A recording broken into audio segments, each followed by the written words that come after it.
Um, by the time this deep dive is over, you will have died and been reborn like roughly 300 times. Which is just wild to think about. Right.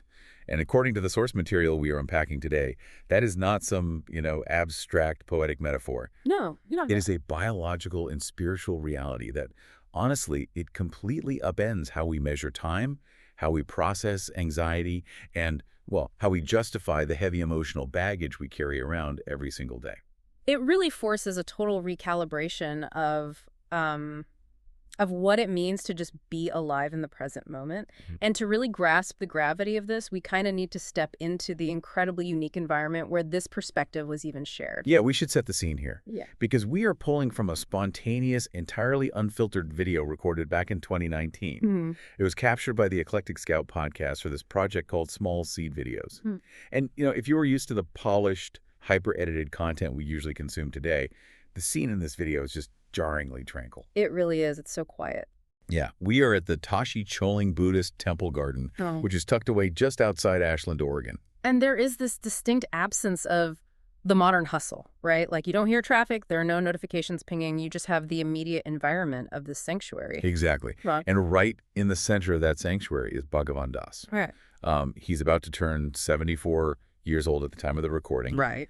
And as he delivers this incredibly dense sort of stream of consciousness monologue, he is physically turning this massive prayer wheel. Yeah, a wheel that he actually says contains hundreds of millions of prayers. Hundreds of millions. Yeah, so there is this continuous physical momentum that's grounding a very lofty, philosophical download. Right. And our mission for this deep dive is to take that raw download and really extract the mechanics of it for you. We're looking beyond the spiritual aesthetics to understand the highly practical instructions Das is offering. Instructions about time, the profound isolation of our modern culture, and the specific ways we just constantly sabotage our own peace. And he wastes absolutely no time getting to the root of that sabotage, does he? No, he really doesn't. He opens with this complete dismantling of how most of us view human nature. Yeah. He targets the concept of inherent guilt, this pervasive idea that we are born flawed, or that we are fundamentally sinners. Right, the idea that we start our lives with a spiritual deficit we have to somehow work off. Exactly. And he calls that entire framework a complete fallacy. He literally says it's a lie. Which is a pretty radical departure from, well, the foundational programming of a lot of Western institutions. Oh, absolutely. Das insists that we enter this world inherently pure. He uses this phrase, a fully enlightened Buddhist, to describe our natural state at birth. Yeah, which is such a striking image. It is, because the core issue, according to his philosophy, is not that we are broken and need fixing, it's that we are born awake and we slowly allow ourselves to be put to sleep by our environment. And he blames that sleep state on something he calls the stinking thinking of the mind. The stinking thinking. I love that phrase. Right. It's so evocative.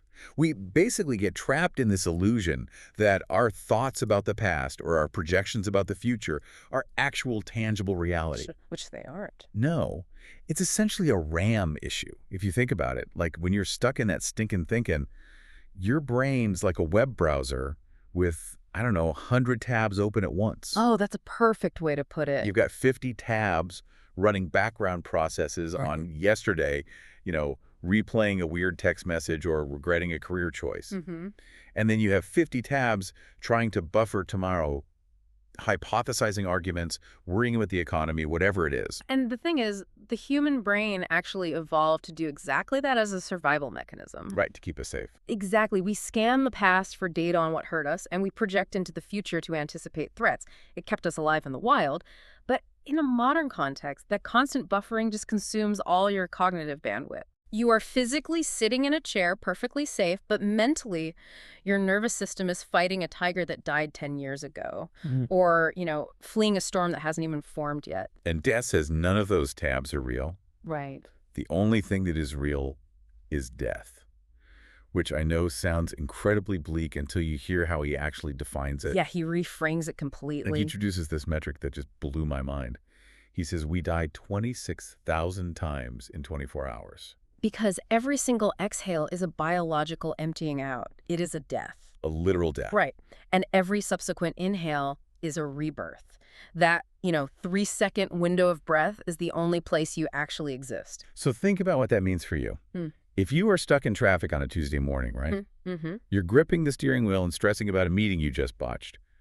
How does knowing you die 26,000 times a day actually change that reality? Well, it radically lowers the stakes of your own identity. When we hold on to a mistake we made 3 hours ago, we are operating under the assumption that we are the exact same entity that made the mistake. We carry our identity forward like this incredibly heavy backpack. Oh, wow. Yeah. But if you view the exhale as a literal termination of that previous self, you sever the psychological continuity that sustains your anxiety. So the person who messed up the meeting is just gone. Exactly. You messed up the meeting. You just exhaled. That version of you is gone. The inhale brings a completely unburdened iteration of yourself into the driver's seat. That is huge. It takes the crushing, accumulated weight of a lifetime of decisions and shrinks your responsibility down to a manageable 3-second window. It's wild that this literal act of dropping the mental baggage, of just breathing, birthed one of the most significant cultural touchstones of the 20th century. Oh, the Ram Dass story. Yeah. Because Das isn't just speaking in hypotheticals here. He lived this out in a very dramatic way. The historical context of this philosophy is just fascinating. We get this incredible flashback in the video. Das is a 20-year-old American kid wandering around the Himalayas entirely barefoot. Just completely immersed in the present moment. Yeah. And he crosses paths with a man named Richard Alpert.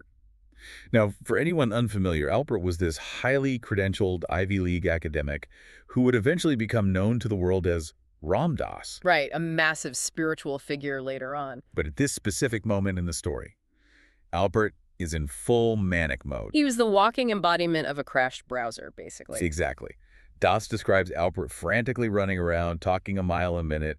He's desperately trying to impress this barefoot 20-year-old kid by pulling up all those tabs. Yeah, he's name-dropping famous people from his past, trying to establish his status. And then pivoting to the future, obsessively detailing these grand, complicated LSD trips he is planning. Just entirely disconnected from his physical environment.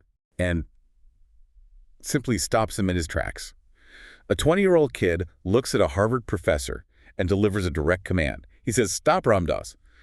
Look at your feet. Where are you? Right here. Now be here now." Look at your feet. It is so disarmingly simple. Yeah. And that phrase, "be here now," obviously became the title of Ram Dass's iconic book, which went on to shape the spiritual trajectory of millions of people. We really need to look closely at the mechanics of why that specific instruction worked, though. Like, why did Dass tell an intellectual heavyweight to look at his feet? Right. Why the feet? Well, when you are caught in an anxiety spiral, your cognitive loop is just feeding on itself. You cannot outthink a thinking problem. No, it just makes it worse. Exactly. Your prefrontal cortex is just generating more conceptual noise. So by pointing to the feet, Das forced Alpert to engage his proprioception. His awareness of his body in space. Right. It physically shifts the neural activity away from the conceptual brain and into the sensory brain. It grounds the nervous system instantly. Which is incredible. Yeah. You have to wonder how a 20-year-old kid had that kind of intuitive grasp on the human nervous system while a literal Harvard professor was spiraling. Yeah, it's quite the contrast. Das actually addresses his origin story in the video, and it reveals a total rejection of the systems that were supposed to educate him. Right. He left the United States at 18 primarily to avoid the draft for the Vietnam War. And his reasoning was straightforward and uncompromising. He refused to kill, and he refused to be killed. He viewed the entire machinery of that conflict as a violation of basic human truth. But he didn't just reject the military. He explicitly calls the traditional American schooling system a prison system. A prison system, yeah. He argues that setting in those classrooms didn't facilitate actual learning. It was purely a programming exercise. It loaded young minds up with the very concepts and, stinking thinking that he later had to pull Richard Alpert out of. So he bypasses that programming entirely and heads to India, seeking an experiential education instead. And there, he meets his guru, Neem Karoli Baba. Right, whom Das affectionately pronounces as Neen Curl Baba. Neen Curl Baba, yeah. And the contrast between the rigid, concept-heavy American education system and the environment around Neen Curly Baba is just stark. Completely different worlds. Das says the guru didn't sit around delivering complex theological lectures. He just laughed all the time. Just laugh. Yeah, he lived entirely in the present moment, and his core philosophy was deeply pragmatic. He basically just said, food is God. Mm-hmm. His primary method of teaching was literally just feeding the people who showed up. It completely strips away all the intellectual gatekeeping. The guru is demonstrating that profound spiritual presence isn't about, acquiring esoteric knowledge. Right? It is about tangible acts of sustenance and joy in the immediate environment. But Das throws a massive curveball here, which I found so interesting. Yeah. He doesn't just attribute his awakening to the Eastern mystics in the Himalayas. No, he doesn't. He gives an enormous amount of credit to his Christian grandmother back in the States. And that synthesis is crucial, I think, because it proves the universality of what he's talking about. Absolutely. He explains that his grandmother raised him for the first 6 years of his life. She was deeply Christian, reading the Bible, praying to Jesus, cooking his meals. Mm-hmm. But the foundational wisdom she imparted was this simple, old-school rule. If you don't have something good to say about somebody, don't say anything at all. Das says he literally owes everything to his granny. Think about the psychological function of gossiping or speaking poorly of others, right? Okay, yeah. It is an ego preservation tactic. We push someone else down verbally to elevate our own status in the social hierarchy. It is pure stinking thinking. Wow. Yeah, it really is. So his grandmother's role wasn't just about polite manners. It was a mechanism to stop the ego from manufacturing division. It aligns perfectly with the guru just feeding people. Oh, I see. Both are outward-facing acts that dissolve the self-obsessed mind. Right. And Dasi aggressively contrasts that outward-facing love with the isolation we see today. He describes his daily routine of walking through a park in Ashland. Right. He makes it a point to smile and greet the people he passes. But he observes that almost everyone is totally isolated. They're staring down at their screens. He calls them computers. Yeah, locked in their own private digital universes. Exactly. He frames this as a modern narcissism. When you are staring at a screen, your reality is being algorithmically tailored to your specific preferences, your specific outrage, your specific desires. It's the closed loop. You are trapped in an echo chamber of the self. And he drops a quote from the Dalai Lama to summarize the cure for this. He says, if you want to be happy, think of others. If you want to be unhappy, you think of yourself. Because the dopamine loop of modern technology reinforces that self-referential thinking. Yeah. Every notification pulls your attention inward. Breaking that loop requires a conscious outward projection, like simply smiling at a stranger in the park. Okay, wait, hold on a second. I'm realizing we might be massive hypocrites right now. Oh, really? How so? Well, Das is literally quoting gurus who say, stop trying to figure it out, just love. He is warning us about the mind mesh and the trap of philosophy. Right. But here we are, spending this entire deep dive, intellectually dissecting his teachings, analyzing the neuroscience of proprioception, and philosophizing about dopamine loops. That is a very fair point. Like, how do we reconcile our drive to learn and analyze with his clear instruction to just put the brain away? It's definitely the central paradox of studying this material, but there is a massive difference in the utility of the intellect here. Okay, unpack that for me. In Buddhist philosophy, there is a concept called upaya, which translates to skillful means. It is the idea of using a tool to achieve a breakthrough and then discarding the tool once you have it. Like Richard Alpert using his intellect to build an ego fortress. Exactly. Alpert was hoarding data and concepts to prove how smart and important he was. We are using analysis not to build a fortress, but to map the exits of the maze. Oh, I like that. We discuss the mechanics of the 26,000 breaths, or the psychology of the grandmother's kindness, so that the modern skeptical mind can finally relax. Right, because our brains need proof. Yes. The intellect demands to know how something works before it will surrender to it. We are using the intellect to satisfy the intellect so that it will finally quiet down and let us look at our feet. It's like using a raft to cross a river. Exactly like that. You need the raft to survive the crossing. But once you hit the opposite shore, you don't pick the heavy raft up and carry it on your back through the forest. You leave it at the riverbank. That makes total sense. We are using the analysis to cross over into simple action. And Das makes it very clear that the time for action is now, because the era of relying on external saviors is kind of over. Yeah, he delivers this incredibly stark reality check about the state of spiritual leadership today. Right. He states plainly that the great masters in India are dead.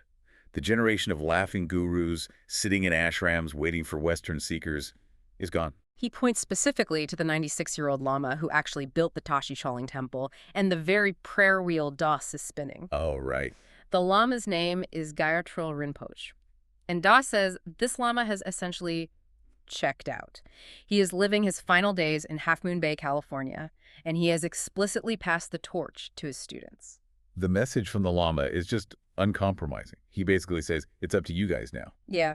He provided the teachings, he constructed the temple, but the actual work of waking up cannot be outsourced to a guru anymore. It's up to you. That shift in responsibility is daunting, especially when Das frames it against the brutal reality of impermanence. He gives us this vivid analogy. Human beings are just grains of sand on the beach of time. The waves are perpetually coming in and going out. Everything we spend our lives building, the corporate ladders we climb, the financial portfolios we obsess over, the social reputations we curate, they are all just sandcastles.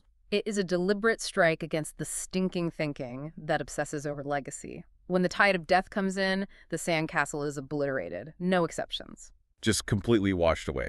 Das is blunt about the physics of this. You take zero material wealth with you.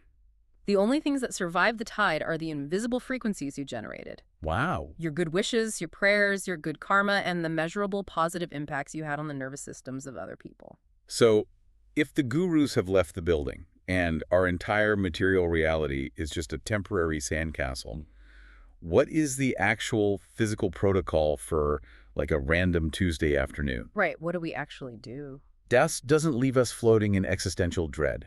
He provides a highly specific 5-minute biological practice. And the elegance of the practice is its total accessibility. Yeah. You do not need to fly to the Himalayas. You do not need an app or a monthly subscription. Das instructs us to take just 5 minutes a day to sit still. Just 5 minutes. And he specifies sitting up straight, which is crucial. An upright spine signals safety and alertness to the brainstem, which allows the nervous system to settle without you just, falling asleep. Right. And once your spine is straight, you tether your attention to the breath. But he adds this really beautiful visualization component. On the inhale, you actively visualize breathing light into your heart. And on the exhale, you visualize breathing light out into the world. 5 minutes. Light in, light out. By tying that visualization of light to the physiological mechanism of respiration, you are overriding the default mode network of the brain. You're giving the RAM something else to do. Exactly. You are giving the mind a designated task-moving light, which prevents it from opening those 100 browser tabs about the past and future. It fundamentally democratizes peace. I love that. The entire apparatus required for enlightenment lungs to breathe, a spine to sit up, and the imagination to visualize light, it was all installed in your biology before you were even born. It is entirely in your own hands. Okay. Let's pull all these threads together, because the journey we've taken through this 2019 video is incredibly cohesive. It really is. We started by dismantling the myth of inherent guilt, replacing it with a biological reality that we undergo a literal death and rebirth 26,000 times a day with every cycle of breath. And we examined how simply locating the physical body in the present moment, literally just looking at your feet, has the power to short-circuit a spiraling intellect and ground the nervous system. Right. We looked at the unlikely parallels between a laughing Eastern guru and a praying American grandmother, both of whom bypass complex theology by focusing on the simple, outward-facing act of caring for others, which is a stark antidote to the modern narcissism of just staring at our screens. And ultimately, we face the reality of the sandcastle. Yeah. The masters have passed the responsibility down to us. All material accumulation will wash away, leaving only the energetic impact we have on the people around us, sustained by the daily discipline of just breathing light. So as we wrap up this deep dive, I want to leave you with a highly practical application of that sandcastle analogy to chew on today. We spent our entire day communicating, building little connections, firing off messages. It's the very fabric of our modern interaction. Exactly. So if you were to fully accept, right this very second, that the only things that survive the tide of time are the positive impacts and good karma you generate, how would that instantly change the tone of the very next text message you type out? Or the way you handle the very next conversation you have in the hallway. Right. If we are dying and being reborn 26,000 times a day, Yeah. what kind of world do you want to build with your very next breath? Please click like and then subscribe. Also share this video with your friends. Thank you.